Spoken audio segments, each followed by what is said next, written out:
వారిని కృపను చూపించుకొని సహాయాన్ని దయచేయడం వేడుకలు నిర్ణయించిన ద్వారా యేసుక్రీస్తు వారి అతి శ్రేష్టమైన నామాన్ని అడిగి పెట్టుకుంటున్నాను.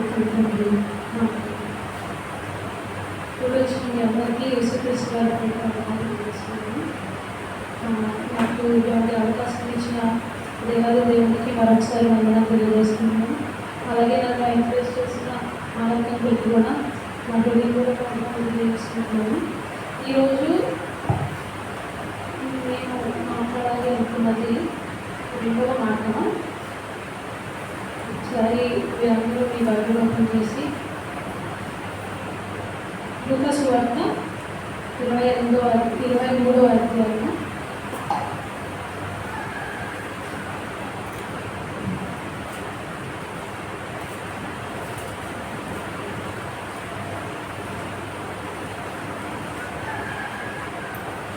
వార్త 23వ అధ్యాయము 39 నుంచి 43 వరకు చదవండి.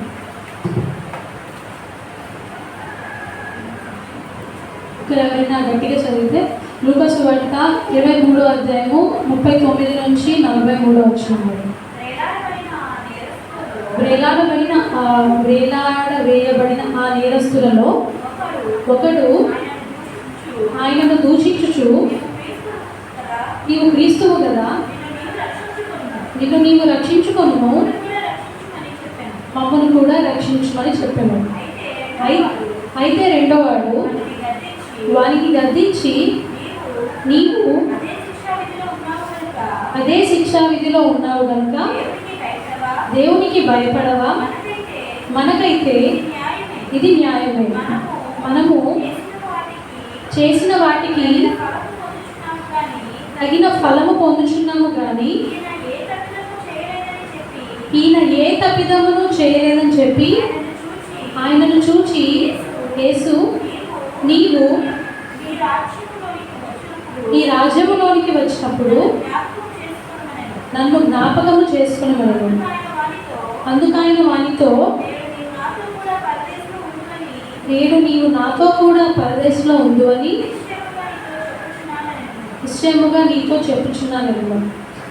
సో యేసుక్రీస్తు వారు పలికిన మాటల్లో మన పూర్వీకులు క్రైస్తవులు 7 మాటలుగా దాన్ని విభజించారు.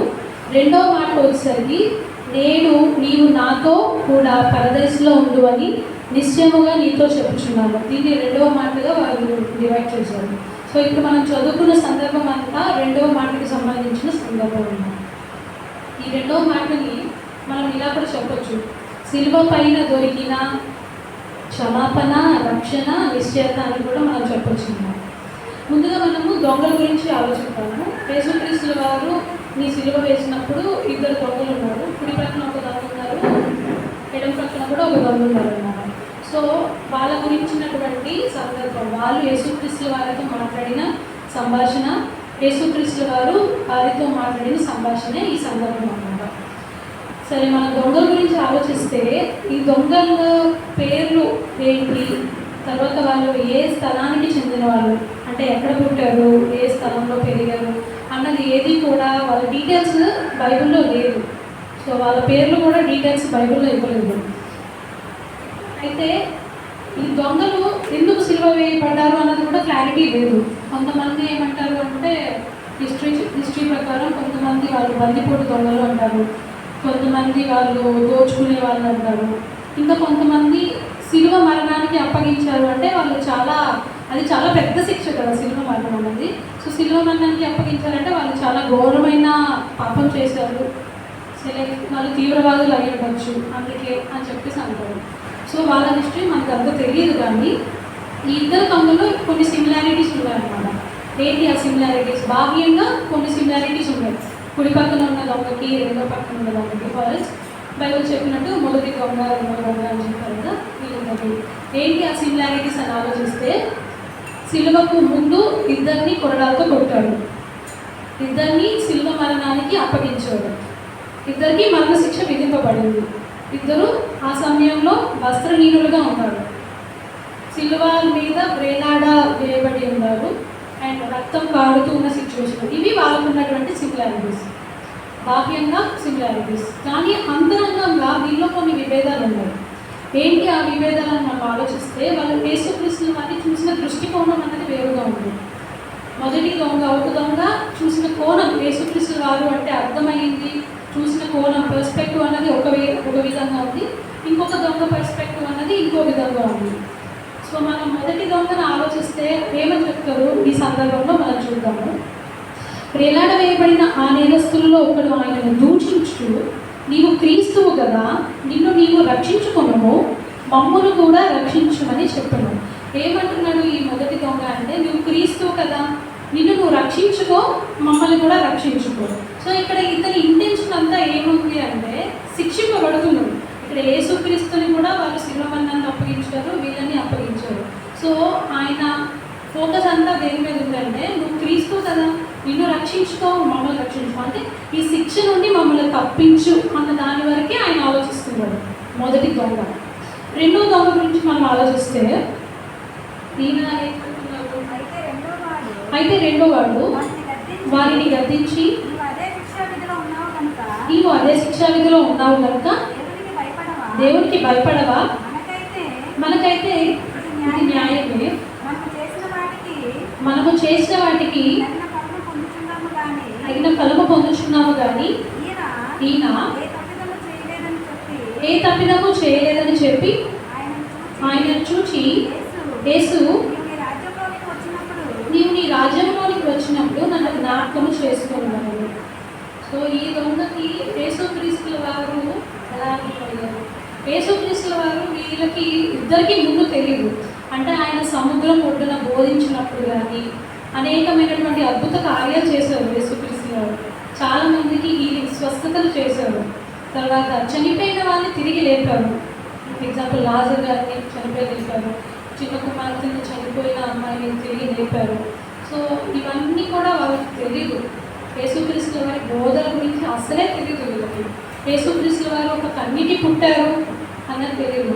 తర్వాత ఒక మెస్సయ్య వస్తారు, ఆయనే ఈయన అని పాత నిబంధనల గురించి కూడా ఆ లేఖనాల గురించి కూడా ఏమీ తెలియదు. వీళ్ళకి తెలిసిందల్లా యేసుక్రీస్తుల వారు వీళ్ళు చూసింది కూడా సిలువ వేసే టైంలో ఉన్నప్పుడు మాత్రమే చూసారు. అయితే వాళ్ళు ఏం చూస్తుంటారు, ఇప్పుడు దొంగ కూడా ఏమి గ్రహించుంటారు, యేసుక్రీస్తుల వారిని సిలువ మీద వేయడం, తర్వాత కింద ఎంతోమంది దూషించారు. యూదులకు రాజు కదా, దేవాలయాన్ని పడగొట్టి లేపుతానన్నావు కదా, అలా చాలా దూషించారు. అవి విన్నారు దొంగ. ఇంకా యేసుక్రీస్తుల వారి సిలువ మీద పలికిన మాట అంటే వీరు ఏం చేయించుకున్నారో వీరికి తెలియదు, వీరిని క్షమించు, ఈ పరిచయం ఉంది. ముందుగా యేసుక్రీస్తుల వారి గురించి తెలియదు.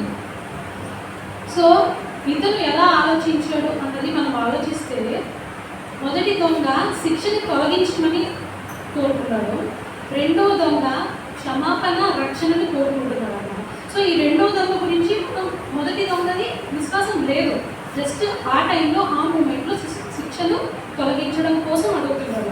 రెండో దొంగ మాత్రం చాలా విశ్వాసం కనిపించాడు. సో అతని గురించి మనం కొన్ని విషయాలు చూద్దాం ఈరోజు. మొదటిగా దేవుని భయం అన్నది కనిపిస్తుంది. ఏమో చెప్తున్నాడు అంటే, నీవు అదే శిక్షా విధిలో ఉన్నావు కనుక దేవునికి భయపడవా అని రెండో వాడిని గద్దిస్తున్నాడు. రెండో వాడిని గద్దించి, నువ్వు చేసేది, నువ్వు అలా మాట్లాడకు, నువ్వు కూడా అదే శిక్షా విధిలో ఉన్నావు, దేవునికి భయపడవా అని తిని గద్దిస్తున్నాడంటే ఏంటి అర్థం? తిని కూడా భయపడుతున్నాడు ఆల్రెడీ. మనం దేవునికి భయపడాలి, మనం అదే శిక్షా విధిలో ఉన్నాము, నువ్వు అలా మాట్లాడకూడదు అని గద్దిస్తున్నాడు అంటే ఇతనిలో దేవుని భయం అన్నది కనిపిస్తుంది అన్నమాట. సామెతలు 9వ అధ్యాయము 10వ వచనం ఒకసారి రాసుకుని. సామెతలు 9వ అధ్యాయము 10వ వచనం. యెహోవా యందలి భయభక్తులు కలిగి ఉండుటయే జ్ఞానమునకు మూలము. ఇక్కడ ఈ దొంగ కూడా దేవుని యందు భయము కలిగి ఉన్నాడు అన్నది మనం చూస్తున్నాం. దేవునికి భయపడుతున్నాడు. రెండోది ఏంటి అంటే ఇతనిలో పశ్చాత్తాపం అన్నది కూడా మనం చూస్తాం అన్నమాట. పశ్చాత్తాపం అన్నది ఈ సెంటెన్స్లో మనకి ఎలా అర్థమవుతుంది అంటే, మనకైతే ఇది న్యాయమే, మనము చేసిన వాటికి తగిన ఫలము పొందుచున్నాము కానీ అంటున్నాడు. అంటే మనకి ఇలా శిలువ శిక్ష వేయడం అన్నది కరెక్టే. ఎందుకు? మనకి ఇది న్యాయమే, మనం తప్పు చేసాం. పశ్చాత్తాపం అంటే ఏంటి? సింపుల్ సెంటెన్సెస్లో చెప్పాలి అంటే మనం తప్పు చేసామని రియలైజ్ అయ్యి ఒప్పుకోవడము పశ్చాత్తాపం అని సింపుల్ సెంటెన్సెస్లో చెప్పచ్చు. సో ఈయన కూడా మనకి ఇది న్యాయమే. ఎందుకు? మనం తప్పు చేసాం అంటే తను తప్పు చేశాడు అని చెప్పేసి ఒప్పుకొని పశ్చాత్తాప పడుతున్నారు అనమాట. మొదటి యోహాను కాదండి, సామెతలు 28వ అధ్యాయం 13వ వచనం ఒకసారి చూడండి.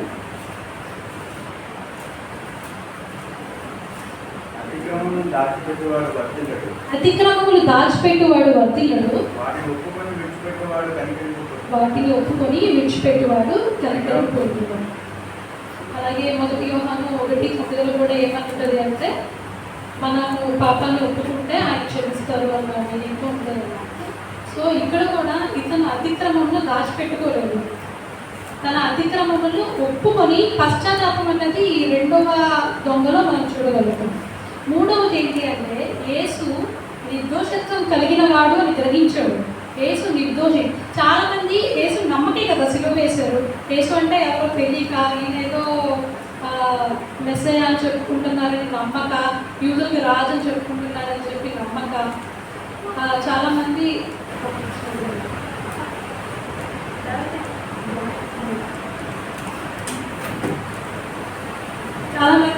నమ్మకే యేసుక్రీస్తు వారిని సిలువకి అప్పగించారు. కానీ ఈ దొంగ ఏమంటున్నారు? మనకైతే ఇది న్యాయమే, కానీ ఈయన ఏ తప్పిదము చేయలేదని చెప్పి. సో యేసుక్రీస్తుల వారు పవిత్రుడు, ఆయన తప్పు చేయనటువంటి వాడు అని గ్రహించాడు ఈ రెండవ దొంగ. ఆయన నిర్దోషి అన్నది తను గ్రహించాడు. మూడవది నమ్మకం కలిగి ఉన్నాడు. నమ్మకం కలిగి ఉన్నాడని మనం ఎలా చెప్తాము అంటే యేసుక్రీస్తులో ఈయన ఒక మాట అంటాడు, యేసు నీవు నీ రాజ్యంలోకి వచ్చినప్పుడు నన్ను జ్ఞాపకం చేసుకో అని చెప్పి అంటున్నాడు. అసలు ఇతను ఏమీ తెలియదు. యేసుక్రీస్తుల వారు చేసిన అద్భుతాలు, లైఫ్ ఆఫ్టర్ డెత్ ఉంటుంది అని కూడా ఈయనకు తెలియదు. యేసుక్రీస్తుల వారికి ఒక రాజ్యం ఉంటుంది అని కూడా తెలియదు. కానీ ఇతను ఆ సందర్భంలో యేసుక్రీస్తుని సిలువ మీద నుంచి దగ్గరగా చూసి గ్రహించాడు. ఏమని చెప్తున్నా, అంత గ్రహించలేకపోతే అంత మాటలు. యేసు నీవు నీ రాజ్యంలోకి వెళ్ళినప్పుడు నన్ను కూడా జ్ఞాపకం చేసుకో. అసలు ఏమీ తెలియనటువంటి వ్యక్తి ఏమంటున్నాడు? నేను చనిపోతాను ఇప్పుడు ఎలాగో, కానీ చనిపోయిన తర్వాత నీ రాజ్యంలో నన్ను కూడా జ్ఞాపకం చేసుకో అని చెప్తున్నాడు. అంటే యేసుకు ఒక రాజ్యం ఉందని, తర్వాత చనిపోయిన తర్వాత మళ్ళీ బ్రతుకు ఉందని అన్నది ఈ రెండవ దొంగ రియలైజ్ అయ్యాడు, గ్రహించాడు అన్నమాట. అలాగే యేసుక్రీస్తు వారు కూడా ఆయనతో ఒక మాట అంటారు. ఏమంటారు? నీవు నాతో కూడా పరదేశంలో ఉందని నిశ్చయముగా నీతో చెప్పుచున్నాను. దీన్ని కూడా ఈ సెంటెన్స్ కూడా మనం 3 పార్ట్స్గా డివైడ్ చేస్తే నీవు నాతో కూడా పరదేశంలో ఉంటుంది అని చెప్తున్నారు. దేవుడు యేసుక్రీస్తు వారు అతనికి ఒక వాగ్దానం ఇచ్చారన్నమాట. ఏసయ్య కూడా సరే, ఏసయ్య కూడా తీవ్రమైన బాధలో ఉన్నారు. కిందేమో వాళ్ళు మెంటల్గా కామెంట్స్ చేస్తూ వాళ్ళు దూషిస్తున్నారు. తర్వాత సిలువ మీద ఏమో ఫిజికల్ సఫరింగ్ అన్నది. సరేలే అని అనలేదు. యేసుక్రీస్తు వారు కూడా ఏమని చెప్పారు? ఒక వాగ్దానం ఇచ్చేవా అలాంటి సిచ్యువేషన్లో కూడా నీవు నాతో కూడా పరదేశంలో ఉంటుంది. ఫస్ట్ నేడు అన్నది ఆలోచిద్దాం. నేడు అంటే ఈరోజు, టుడే. ఏమంటున్నారు? రక్షణ అన్నది తొందరగా ఆలోచించదు, వాయిదా వేసేది కాదు. ఒకసారి 2 కొరింథీ 6వ అధ్యాయము 2వ వచనం.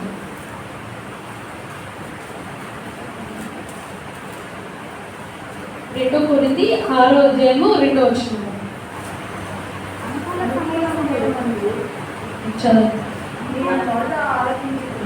దక్షిణ దినమందు నన్ను ఆదుకోండి అని ఆయన చెప్పుచున్నాడు కదా. ఇదిగో ఇప్పుడే మిక్కిలి అనుకూల సమయము. ఇదిగో ఇదే చాలండి. ఇదిగో ఇప్పుడే మిక్కిలి అనుకూల సమయము. రక్షణ అన్నది పోస్ట్పోన్ చేసేది కాదు, మనం నమ్మిన వెంటనే లభిస్తుంది రక్షణ అనేది. చనిపోయిన తర్వాత ఎప్పుడో నాకు పరలోకం వస్తుంది అని వెయిట్ చేసేది కాదు. నిశ్చయత అన్నది కూడా వెంటనే వస్తుంది. దేవుడు వెంటనే ఇచ్చారు, కన్ఫర్మేషన్ ఇచ్చారు. ఓకే, నువ్వు నాతో కూడా పరదైస్లో ఉంటావు అని వెంటనే చెప్పారు. చనిపోయిన తర్వాత కూడా అంటే చాలామంది రక్షణ అన్నది ఒక పెద్ద ప్రాసెస్గా తీసుకుంటారు. కానీ ఇక్కడ మనం ఆలోచిస్తే నమ్మిన వెంటనే దేవుడు మనల్ని రక్షించడానికి రెడీగా ఉన్నాడు. నమ్మిన వెంటనే మనకి రక్షణ లభిస్తుంది. అనుకూల సమయం ఎప్పుడు? రేపు ఎల్లుండు అని చెప్పట్లేదు. ఇదే అనుకూల సమయము, నేడే రక్షణ దినము అని చెప్తున్నారు. ఇదే తర్వాత చెప్తున్నారు, నాతో కూడా పరదేశంలో ఉంటుంది, నాతో కూడా విత్ మీ. పరలోకం అంటే మనకి అందరికీ చిన్నప్పటి నుంచి పరలోకం పరలోకం అని వింటున్నాం. మనందరి గోల్ కూడా ఏంటి అంటే పరలోకం వెళ్ళాలని. సో పరలోకం అనగానే మనకి ఏమనిపిస్తుంది? చిన్నప్పటి నుంచి ఒక ఇమాజినేషన్ ఉంటుంది. పరలోకం అనగానే నాకైతే గోల్డెన్ స్ట్రీట్స్ అవే నేను విన్నాను. ఓకే, పరలోకం అనగానే ఆ వీధులన్నీ కూడా గోల్డ్తో చేయబడి ఉన్నాయి. తర్వాత మనకి భూమి చాలా ఇష్టం, భూమి చాలా బాగుంటుంది మనకి. అండ్ భూమి కన్నా ఎన్నో రెట్లు గొప్పగా చేశారంట దేవుడు పరలోకం, ఇంకా చేస్తూనే ఉంటాడు. సో అటువంటి పరలోకం అనగానే మనం చాలా ఎక్స్పెక్టేషన్స్ పెట్టుకుంటాం. కానీ అన్నిటికీ మించిన ఉంటుంది పరలోకంలో. ఏంటిది? ఎవరైనా చెప్పచ్చు? మనకు కావాల్సిన వస్తువులు ఉన్నాయి అంటే మనం ఆలోచించలేనంత గొప్పగా దేవుడు పరలోకాన్ని నిర్మించింది. కానీ ఇంకా గొప్ప విషయం ఉంది పరలోకంలో. ఏంటిది?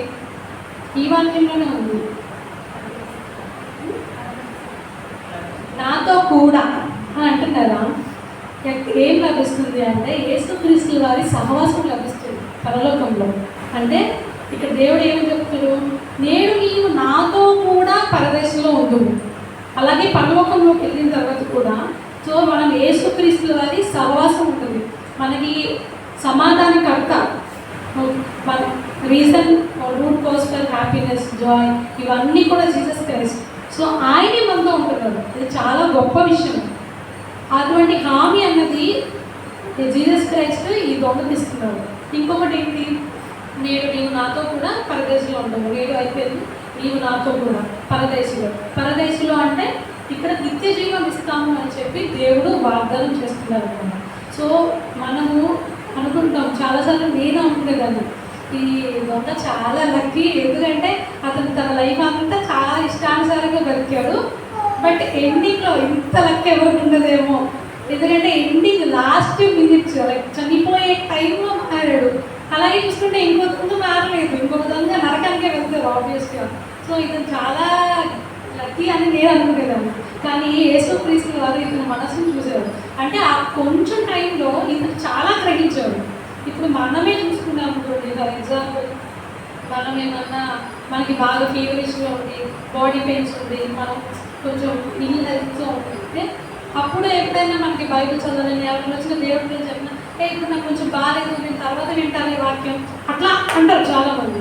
కానీ ఇతను వేలాడవేయబడిన పరిస్థితుల్లో ఉండి, ఫిజికల్ సఫరింగ్లో ఉండి కూడా ఇంత విధంగా యేసుక్రీస్తు దగ్గరగా చూసి ఈ కొంత సమయంలో ఇన్ని పాయింట్స్ ఆలోచించారు.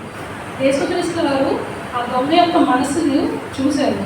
సో మనము ఈ విషయాల నుంచి మనం నేర్చుకోవాల్సిన పాయింట్స్ ఏంటి అంటే, మొదటిగా సమయం మించిపోలేదు. చాలామంది ఏమనుకుంటారంటే ఇంకా అయిపోయింది నా లైఫ్, నేను చేయాల్సిన పనులన్నీ చేశాను, నేను చాలా ఘోరమైన పాపిని, అసలు నాకు క్షమాపణ లేదు, ఒకవేళ నేను బాప్తిజం తీసుకుంటే దేవుడు నన్ను క్షమించలేను, నేను చేయాల్సినవి చేస్తాను, నేను దేవుడికి నచ్చిన పనులన్నీ చేస్తానే, నా లైఫ్ నేను వేస్ట్ చేసేస్తానే అని చాలామంది ఈవెన్ క్రిస్టియన్స్ కూడా డిసప్పాయింట్మెంట్స్లో వాళ్ళ లైఫ్ని లీడ్ చేస్తున్నారు. కానీ సమయం మించిపోలేదు. ఆ దొంగకి ఎప్పుడు రక్షణ దొరికింది? ఇప్పుడు దొంగకి బాప్తిజం తీసుకునే అవకాశం ఉందా? సిలువ మీద నుంచి దిగి బాప్తిజం తీసుకొని అప్పుడు మళ్ళీ సిలువ ఎక్కే అవకాశం కూడా లేదు. అయినప్పటికీ కూడా ఆయన లాస్ట్ మూమెంట్స్లో ఆయన అంగీకరించబడ్డాడు దొంగ. సో మనం ఎప్పుడు కూడా ఇంకా నాకు సమయం లేదు, సమయం అయిపోయింది, సమయం మించిపోయింది, దేవుడు నన్ను అంగీకరించలే అని అనుకో.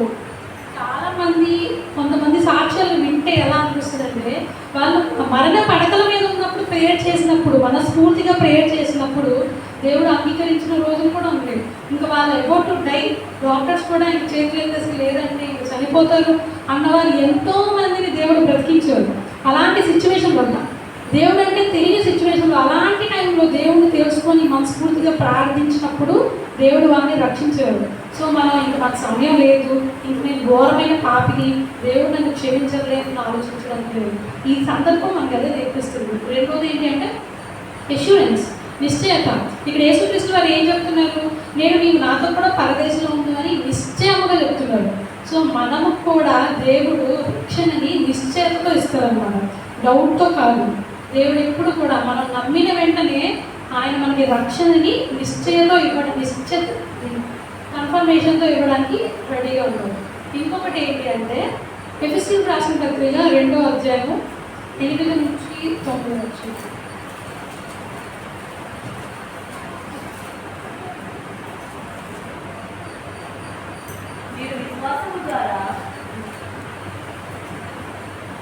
ఎఫెసీయులకు రాసిన పత్రిక 2వ అధ్యాయము 8 నుంచి 9 వరకు. మీరు విశ్వాసము ద్వారా కృపచేతనే రక్షింపబడి ఉన్నారు. ఇది మీ వల్ల కలిగినది కాదు, దేవుని వరమే. అది క్రియల వలన కలిగినది కాదు కనుక ఎవరినూ అతిశయింప వీలు లేదు. ఇక్కడ ఏమంటారు, కృప అన్నది ఇప్పుడు మనం ఏదో గొప్ప కార్యాలు చేస్తామని దేవుడు మనకి రక్షణ ఇచ్చారా? రక్షణ అంటే దేవుని వరమే. దేవుని ఇప్పుడు మనందరం రక్షణలో ఉన్నామంటే అది దేవుని వరమే. ఏమని చెప్తున్నారు? ఇది మీ వలన కలిగినది కాదు, దేవుని వరమే. ఒక వ్యక్తి దేవునిలోకి నడిపించబడి రక్షణ పొందుకున్నాడంటే దేవుడు ఒక వరం ఇచ్చినట్టు. అండ్ ఆ వరము దేవుడు మన క్రియలను చూసి ఎంపుకోడు. ఇప్పుడు మన క్రియలను చూస్తే అసలు ఆ వరమే ఇప్పుడు తెచ్చేది దేవుడికి చెప్పాలి అంటే. ఎందుకంటే మనం అటువంటి పరిస్థితుల్లో ఉన్నటువంటి వారం. రక్షణ అన్నది మన క్రియల వలన కలిగినది కాదు, ఇందులో ఎవడునూ అతిశయపడ వీలు లేదు. కనుక దేవుని కృప అన్నది మన క్రియలను బట్టి రాదు. ఇప్పుడు దొంగ కూడా తనను తను నిరూపించుకోవడానికి సమయం ఏమీ లేదు, తనకి మరణమే ఇంకా రాదు. ఈ విషయం చెప్పిన కొంత సమయానికి అతను చనిపోయి ఉంటాడు. ఈ సందర్భమైన కొంత సమయానికి చనిపోయి ఉండొచ్చు. సో అతనికి ఇంకా దేవుడా ఇంకా నేను బ్రతికించు, నేను ప్రూవ్ చేసుకుంటాను, ఇక నుంచి నేను మంచిగా బ్రతుకుతాను, నా క్రియలు నేను చూపించుకునే అవకాశం కూడా లేదు. అతని క్రియలు అతన్ని రక్షించలేదు. కేవలము దేవుని కృప మాత్రమే ఆ దొంగని రక్షించి పరదేశంలోనికి వెళ్ళడానికి అవకాశం ఇచ్చింది అనమాట. సో ఈ దేవుని కృపకు కూడా లిమిట్స్ లేవు. మనం ఆలోచించినటువంటి ఎటువంటి పరిస్థితుల్లో ఉన్నా సరే, మరణ పడకల మీద ఉన్నా సరే, ఎటువంటి సిచ్యువేషన్లో ఉన్నా సరే, దేవుని కృప కోసం మనం వేడుకుంటే ఇమీడియట్గా మనం విశ్వసించి మనం ఆయన రక్షణ కోసం మనం ప్రార్థిస్తే దేవుడు ఎటువంటి వ్యక్తికైనా కృపను చూపించడానికి సిద్ధంగా ఉన్నాడు. సో ఈరోజు మన పిలుపు ఏంటి అన్నది మనం ఆలోచించాలి. మన హృదయం ఏంటి అన్నది మనకే తెలుసు. మన తల్లిదండ్రులకి మన గురించి కొంతవరకే తెలుస్తుంది, పిల్లలకి కానీ సిబ్లింగ్స్కి కానీ ఫ్యామిలీ మెంబర్స్కి కానీ. కానీ మనం ఎలాంటి సిచ్యువేషన్లో ఉన్నాము, మన క్రియలు ఏంటి, మన పాపం ఏంటి అన్నది కేవలము దేవునికి మాత్రమే తెలుసు. దేవుడు సమస్తము ఎరిగినవాడు. ఆయన మనం ఏం చేస్తాము, ఏం చేయబోతాం అన్నది తెలుసు. ఇంకొకటి ఎవరికి తెలుసు? మనకే తెలుసు. మనం ఏ స్టేజ్లో ఉన్నాము అన్నది పక్కన వాళ్ళు అనుకోవచ్చు, బాగానే ఉంది, రవి బాగానే ఉంది, రవి గారు బాగానే ఉన్నారు. బట్ మన ఆత్మస్థితి ఏంటి, మనం ఎందులో ఉన్నాము అన్నది మనకే తెలుసు. కాబట్టి మనందరము కూడా ఒకసారి మన స్థితిని గుర్తెరిగి మనం కూడా ఆ రెండవ దొంగలాగా నన్ను జ్ఞాపకం చేసుకో ప్రభువా అని మనం కూడా దేవుని అడుగుదామా? ప్రార్థించుకున్నామండి. మహాపురుషుల ప్రేమ నమ్మకం మా తండ్రి, మీ బంగారు పాదాలైనా వందనాలు స్థుతులు తెలుసుకున్నాం. మేము తండ్రి నిజమే నాయన, కేవలం నాయన మా క్రియలు బట్టి ఏ మాత్రము కాదు నాయన. తండ్రి మేమందరం నాయన అర్హత లేనటువంటి వారిని నాయన, కేవలం దేవా నీ ఉచితమైన కృప ద్వారా నాయన మేము ఇంకా చదివించుకున్నాము దేవా. నిజమే నాయన, యేసుక్రీస్తు వారు నాయన ఆ దొంగని ఏ విధంగా రక్షించారో, దొంగ ఏ విధంగా వేడుకుంటున్నారో నాయన, మేము కూడా నాయన ఈ క్షణాన నాయన మిమ్మల్ని వేడుకుంటున్నాం దేవా. మమ్మల్ని మీరు ఒక్కసారి మీరు జ్ఞాపకం చేసుకోండి దేవా, మీ సహాయాన్ని అందించండి దేవా. తండ్రి ఇప్పుడు విన్న మాటలు నాయన మేము మర్చిపోయే వారంగా కాకుండా కేవలం నాయన ఈ రోజు ఈ క్షణము నాయన రక్షింపబడాలని, తండ్రి ఈ క్షణం మేము సేఫ్గా ఉండాలని మొదటి దొంగగా కాకుండా నాయన తండ్రి మీ రక్షణ నాయన మేము జీవితానికి అందుకుని నాయన పరలోకానికి నాయన తండ్రి మీ సహవాసం దొరుకు, నీ కుమారుని యొక్క సహవాసం దొరుకునైనా మేము ఉండలాగా మేము జీవించలాగా మాకు మీరు సహాయం దయచేయమని వేడుకుంటున్నాను దేవా. నేను మాట్లాడిన మాటల్లో నాయన ఏమైనా తప్పులుంటే దయతో నన్ను క్షమించండి నాయన. మీ సహాయం నాయన ఉద్ధరించారు దేవా, మీరు బట్టి మీకు ఉంటున్నారు. నాలో మీరు ఉండిపోయినా నా ద్వారా మీరు మాట్లాడేదని నమ్ముచున్నాను లేదా తండ్రి ఈ చెప్పబడిన మాటలు నాయన నేను కేవలం నాయన ఇప్పుడు చెప్పి నాయన మర్చిపోయే విధంగా కాకుండా నాయన తండ్రి నేను విన్న మాటలన్నీ నాయన నేను కూడా నాయన పాటించే బిడ్డగా నాకు సహాయాన్ని దయచేయండి అంటే నా తర్వాత ఎవరైతే తండ్రి సహోదరులు చెప్పబోచున్నారో వారిని మీరు జ్ఞాపకం చేసుకోండి వారికి కూడా నాయన నీ కృపను నాయన నీ ఆత్మ సహాయాన్ని తండ్రి నీ నడిపింపులో నాయన వారి వాక్య చెప్పుల సహాయాన్ని దయచేయండి వేడుకుంటున్నాను నీ చిన్న ప్రార్థన యేసుక్రీస్తు వారి అతి శ్రేష్టమైన నామమున అడిగి పెట్టుకుంటున్నాను తండ్రి.